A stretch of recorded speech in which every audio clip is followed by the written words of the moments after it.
कहानी शुरू होती है। कुछ मक्खियां उसके चेहरे पर रेंग रही थीं। तभी मार्क की आंख खुलती है। उसका सिर बुरी तरह दर्द कर रहा था और वह सोचता है कि शायद ये ज्यादा शराब पीने का नतीजा है। लेकिन तभी उसे एक अजीब सी बदबू महसूस होती है। वह मुड़कर देखता है तो वहाँ एक मरा हुआ चूहा पड़ा था जिस पर ढेर सारी मक्खियां मंडरा रही थीं। ये देखकर मार्क घबरा कर उठ बैठा है और तभी उसे एहसास होता है कि वह किसी बेहद अजीब कमरे में बंद है। कमरा लगभग खाली था, सिर्फ दीवार के पास एक लॉकर रखा था और ऊपर छत पर एक लाइट जल रही थी। सामने लगा विशाल लोहे का दरवाजा ये साफ बता रहा था कि वह किसी तिजोरी जैसे कमरे में फंसा हुआ है। मार्क तुरंत दरवाजा खोलने की कोशिश करता है लेकिन हैंडल हिलता तक नहीं। फिर वह दरवाजे को पीटते हुए चिल्लाता है और अपने दोस्तों को आवाज देता है। उसे लगता है कि यह उन्हीं का कोई मजाक होगा, लेकिन बाहर से कोई जवाब नहीं आता। इसके बाद वह अपना फोन निकालता है लेकिन उसमें बिल्कुल भी सिग्नल नहीं था। फिर वह लॉकर खोलने की कोशिश करता है लेकिन उसका ताला भी नहीं खुलता। अंदर क्या है यह भी दिखाई नहीं देता। जब वह लॉकर के पास जाकर सूंघने की कोशिश करता है तो मक्खियां फिर उसे परेशान करने लगी हैं। मार्क पूरे कमरे में कैमरे ढूंढता है लेकिन उसे एक भी कैमरा नहीं मिलता। अब उसे गुस्सा आने लगा है। वह धमकी देता है कि अगर उसे जल्दी बाहर नहीं निकाला गया तो वह यहीं पेशाब कर देगा। और जब फिर भी कोई जवाब नहीं मिलता तो वह सचमुच दीवार पर पेशाब कर देता है और अपने अपहरणकर्ताओं को गालियां देने लगा है। अगले कई घंटों तक मार्क वहीं बैठा रहता है और खुद से बातें करता रहता है। वह समझने की कोशिश करता है कि आखिर वह यहाँ पहुंचा कैसे, लेकिन उसे कुछ भी याद नहीं आता। धीरे धीरे उसे एहसास होता है कि अगर कोई जल्द नहीं आया तो उसे शौच भी इसी कमरे में करना पड़ेगा। कुछ समय बाद वह जोर जोर से चिल्लाने लगता है क्योंकि अब उसे भूख लग चुकी थी। वह भूखा था, प्यासा था और उसे अपने बॉस को भी फोन करना था क्योंकि वह काम पर नहीं पहुंच पाया था। मार्क फिर दरवाजे को पीटने लगता है, यहाँ तक कि वह अपनी बेल्ट निकालकर भी शोर मचाता है लेकिन कोई फायदा नहीं होता। कई मिनट तक शिकायत करने के बाद वह लॉकर को लात मारने लगता है लेकिन उससे भी कुछ नहीं होता। फिर वह लॉकर के ऊपर चढ़ जाता है और जोर जोर से चिल्लाता है कि उसे बाहर निकाला जाए, लेकिन इस बार भी कोई जवाब नहीं मिलता। अगले दिन मरे हुए चूहे के शरीर पर कीड़े पड़ चुके थे। मार्क फिर फर्श पर सोकर उठा था और उसने देखा कि कमरे में कुछ भी नहीं बदला। वह अपना फोन चेक करता है लेकिन गलती से फोन उसके हाथ से गिर जाता है और टूट जाता है। हालांकि वैसे भी उसमें कोई सिग्नल नहीं था। प्यास इतनी बढ़ चुकी थी कि वह खुद को रोक नहीं पाया। जिंदा रहने के लिए मार्क अपने जूते में पेशाब करता है और उसे पी जाता है। उसका स्वाद बेहद खराब था, इसलिए वह खुद को यह सोचकर बहलाने की कोशिश करता है कि वह बियर पी रहा है। कुछ देर और चिल्लाने के बाद वह गीला जूता पहन लेता है और चूहे को लात मारकर दरवाजे की तरफ फेंक देता है। तभी उसकी नजर छत की लाइट पर पड़ती है। उसे ऐसा लगता है कि उसके अंदर कुछ छिपा हुआ है। वह लाइट को जोर से मारता है ताकि वह नीचे गिर जाए और जब लाइट उठती है तो उसके अंदर से एक चाबी निकलती है। मार्क थोड़ा डर जाता है क्योंकि उसे नहीं पता था कि लॉकर के अंदर क्या मिलेगा। फिर भी वह चाबी से लॉकर खोल देता है और अंदर देखकर हैरान रह जाता है क्योंकि वहाँ 2 गैस सिलेंडर और कुछ औजार रखे हुए थे। सबसे पहले वह हथौड़े और छेनी की मदद से दरवाजा तोड़ने की कोशिश करता है लेकिन दरवाजे पर सिर्फ खरोंच आती है, लोहे पर कोई असर नहीं पड़ता। फिर वह दरवाजे को बार बार मारता है और लगातार मारता रहता है लेकिन नतीजा वही रहता है। इसके बाद वह गैस सिलेंडरों को खोलने की कोशिश करता है। शुरुआत में उसे काफी परेशानी होती है लेकिन एक औजार की मदद से वह आखिरकार उन्हें खोलने में सफल हो जाता है। फिर वह सारे उपकरण जोड़ने लगता है क्योंकि उसे इन्हें चलाने की ज्यादा जानकारी नहीं थी, इसलिए इसमें काफी समय लगता है। लेकिन आखिरकार वह एक काम करने वाला ब्लो टॉर्च बना लेता है। सबसे पहले वह उसकी आग छत पर लगे स्प्रिंकलर की तरफ करता है लेकिन कुछ भी नहीं होता। इसके बाद वह ब्लो टॉर्च से लोहे के दरवाजे को काटने की कोशिश करता है। धातु पर जलने का निशान तो बन जाता है लेकिन दरवाजा टूटा नहीं। फिर वह उसी जले हुए हिस्से पर हथौड़ा मारता है लेकिन इससे भी कोई फायदा नहीं होता। अब मार्क पूरी तरह बौखला चुका था। गुस्से में वह लॉकर को जमीन पर पटक देता है और उसे पीटना शुरू कर देता है। फिर वह लॉकर पर चढ़कर स्प्रिंकलर तक पहुंचता है और हथौड़े से उसे तोड़ देता है। अगले कई मिनटों तक वह कमरे की हर चीज पर अपना गुस्सा निकालता रहता है। जो भी उसके हाथ लगता है वह उसे तोड़ने की कोशिश करता है लेकिन उसे अभी भी नहीं पता था कि इस रहस्यमयी कमरे में उसके लिए और भी डरावने राज छिपे हुए हैं। कुछ ही देर में कमरे की लगभग हर चीज टूटकर बिखर चुकी थी। मार्क अपना गुस्सा हर उस वस्तु पर निकाल रहा था जो उसके हाथ लग रही थी, लेकिन फिर उसे एहसास होता है कि वह ऐसा करके अपने शरीर का बहुत ज्यादा पानी और ताकत बर्बाद कर रहा है। इसलिए वह थकर फर्श पर बैठ जाता है और अपनी पूरी स्थिति के बारे में सोचने लगता है। सारी बातों को जोड़ने के बाद वह एक भयानक निष्कर्ष पर पहुंचता है कि कोई उसे धीरे धीरे मारना चाहता है और उसकी तकलीफ देकर आनंद ले रहा है। इसी दौरान उसकी नजर दीवार में बने एक छोटे से छेद पर पड़ती है और वह फैसला करता है कि औजारों की मदद से इसे बड़ा करेगा। मार्क लगातार दीवार तोड़ने लगा है। काम करते समय धूल उसकी आंखों में चली जाती है लेकिन इससे उसका गुस्सा और बढ़ जाता है। अब उसके मन में सिर्फ बदले की आग थी, यहाँ तक कि जब हथौड़ा उसके हाथ पर लग जाता है तब भी वह काम नहीं रोकता। वह सिर्फ तब रुकता है जब उसे ताकत वापस पाने के लिए आराम की जरूरत पड़ती है। धीरे धीरे उसका शरीर पूरी तरह थक जाता है और उसे सांस लेने में भी परेशानी होने लगती है। तभी वह गैस सिलेंडर से थोड़ी गैस सूंघ लेता है और तुरंत बेहोश हो जाता है। खुशकिस्मती से कुछ ही देर बाद उसकी आंख खुल जाती है और वह तुरंत गैस बंद कर देता है। इससे पहले कि कोई बड़ा हादसा हो जाता अब भूख इतनी बढ़ चुकी थी कि मार्क एक बेहद घिनौना काम करता है। वह मरे हुए चूहे के शरीर पर रेंग रहे कीड़ों को खाने लगता है और तंज कसते हुए कहता है, वाह कितना हेल्दी और ऑर्गेनिक खाना है। उनका स्वाद बेहद खराब था लेकिन जिंदा रहने के लिए वह जितने हो सके उतने कीड़े खा जाता है। इसके बाद वह फिर अपने जूते में पेशाब करता है और उसे पी लेता है। हालांकि इस बार उसे उल्टी आने जैसी हालत हो जाती है। कुछ समय बाद दीवार पर काम करते हुए मार्क को अंदर लगी लोहे की मजबूत छड़ें मिल जाती हैं। ये देखकर वह तुरंत ब्लो टॉर्च उठा लेता है और हंसते हुए उन्हें काटना शुरू कर देता है। इस बार वह सफल हो जाता है। आखिरकार लोहे की रुकावट टूट जाती है। मार्क को लगता है कि वह दीवार के बीच तक पहुंच चुका है, इसलिए वह खुद से कहता है कि थोड़ी देर आराम करके फिर काम शुरू करेगा। इसके बाद वह लॉकर के ऊपर ही सो जाता है। कुछ समय बाद मक्खियां फिर उसे जगा देती हैं और आंख खुलते ही वह दोबारा दीवार तोड़ने लग जाता है। इस बार वह इतना आगे बढ़ जाता है कि आखिरकार दूसरी तरफ पहुंच जाता है। वह आवाज लगाता है लेकिन कोई जवाब नहीं देता, इसलिए वह लगातार काम करता रहता है जब तक कि छेद इतना बड़ा नहीं हो जाता कि उसका शरीर उसमें से निकल सके। काफी मशक्कत के बाद वह दूसरी तरफ पहुंच जाता है, लेकिन वहां पहुंचकर उसका दिल टूट जाता है क्योंकि सामने भी बिल्कुल उसी तरह का एक और वॉल्ट था, उसी तरह का कमरा, उसी तरह का दरवाजा, और वह दरवाजा भी नहीं खुलता।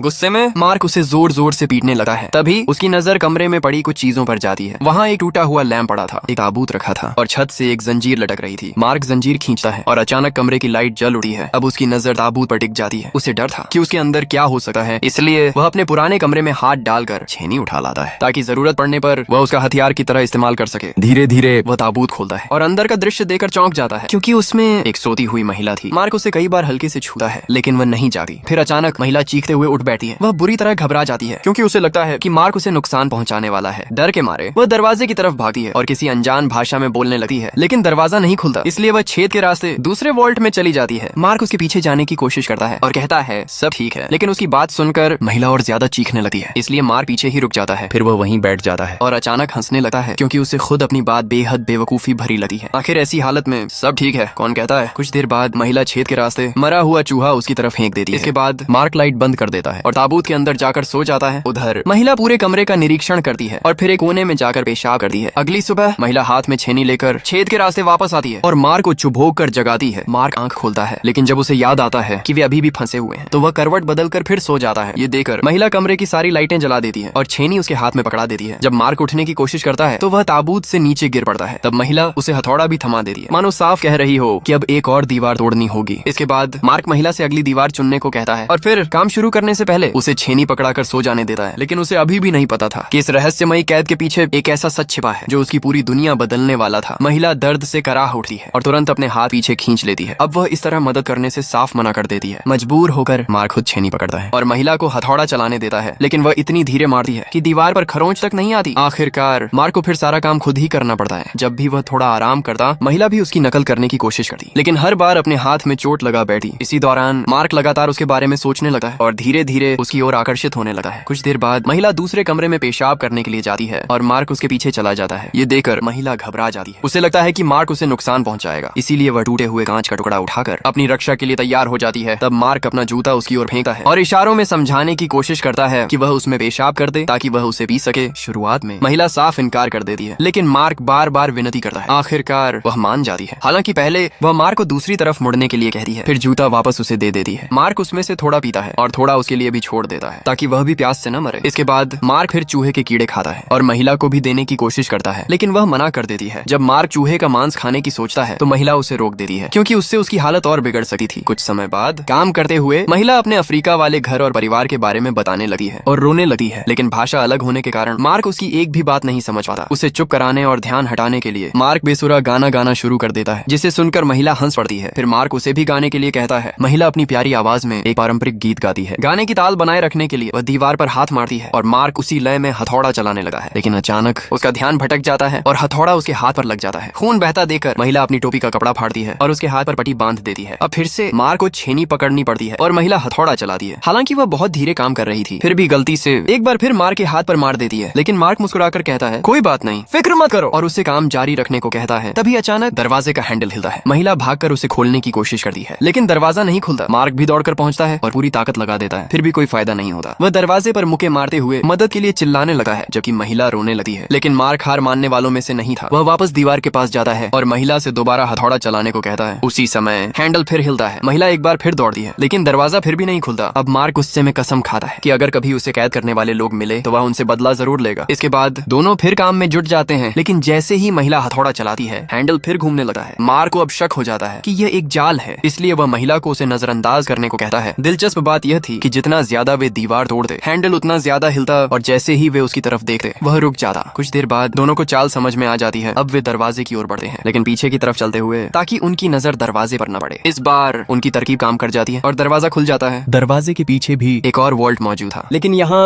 उन्हें एक खुली कब्र दिखाई देती है। एक लाल रंग का बिना नाम वाला समाधि पत्थर और जमीन पर गिरा हुआ झूमर। मार्क कब्र के अंदर झांकता है, लेकिन वहाँ कुछ नहीं था, इसलिए वह मजाक में कहता है कि शायद यह कब्र उन्हीं के लिए बनाई गई है। इसके बाद दोनों कब्र के अंदर खुदाई शुरू कर देते हैं। महिला को उम्मीद थी कि शायद यहाँ भी वही पीछे मुड़कर चलने वाली तरकीब काम आ जाए, लेकिन घंटों बीत जाते हैं और कुछ नहीं बदलता। लगातार खुदाई के कारण मार्क को हल्का बुखार हो जाता है। वह गुस्से में अपने अपहरणकर्ताओं को गालियां देने लगा है और सोचता है कि क्या वे चाहते हैं कि वह महिला को खाकर जिंदा रहे। यह सुनकर महिला डर जाती है। उसे लगता है कि अब उसकी मौत तय है, लेकिन मार्क तुरंत कहता है कि वह ऐसा कभी नहीं करेगा और मानसिक रूप से टूट जाता है। तभी महिला उसका हाथ पकड़कर उठाने की कोशिश करती है, लेकिन मार्क हिलता तक नहीं। आखिरकार वह उसे थप्पड़ मार देती है। फिर भी जब मार्क नहीं उठता तो वह उसे घसीटने लगती है, खींचती है, धक्का देती है और किसी तरह उसे गड्ढे से बाहर निकाल देती है। अब बारी महिला की थी। वह भी पूरी तरह टूट चुकी थी, लेकिन मार्क की तरह वह अपने अपहरणकर्ताओं पर नहीं बल्कि भगवान पर चिल्लाने लगती है। समय बीतता जाता है। दोनों की हालत लगातार खराब होती जाती है। कुछ देर बाद मार्क फिर सो जाता है और जब उसकी आंख खुलती है तो पहली बार उसे अपने पास मक्खियां नहीं बल्कि अपनी साथी दिखाई देती है। वह धीरे धीरे रेंगते हुए ताबू तक पहुंचता है। उसके अंदर लगी गद्दी का कपड़ा फाड़ता है और महिला के ऊपर डाल देता है ताकि उसे ठंड न लगे। फिर वह दोबारा सो जाता है, लेकिन तभी दरवाजे का हैंडल फिर घूमने लगता है। मार्क तुरंत महिला को जगाता है। दोनों बेहद कमजोर हो चुके थे, मुश्किल से खड़े हो पा रहे थे। फिर भी एक दूसरे का सहारा लेकर वे पीछे की तरफ चलना शुरू करते हैं और दरवाजे की तरफ देखते भी नहीं। कुछ पल बाद दरवाजा आखिरकार खुल जाता है। दोनों उत्साह में मुड़कर देखते हैं और जो नजारा उनके सामने था उसे देखकर वे स्तब्ध रह जाते हैं, क्योंकि दूसरी तरफ एक खूबसूरत खुली दुनिया उनका इंतजार कर रही थी। ऐसा लग रहा था मानो वे किसी स्वर्ग में पहुंच गए हों। तभी उन्हें एहसास होता है कि उनकी पूरी यात्रा सिर्फ आजादी पाने की नहीं थी बल्कि इंसानियत, भरोसे और साथ मिलकर संघर्ष करने की परीक्षा थी। और इसी के साथ इस अनोखी और रहस्यमयी कहानी का अंत हो जाता है।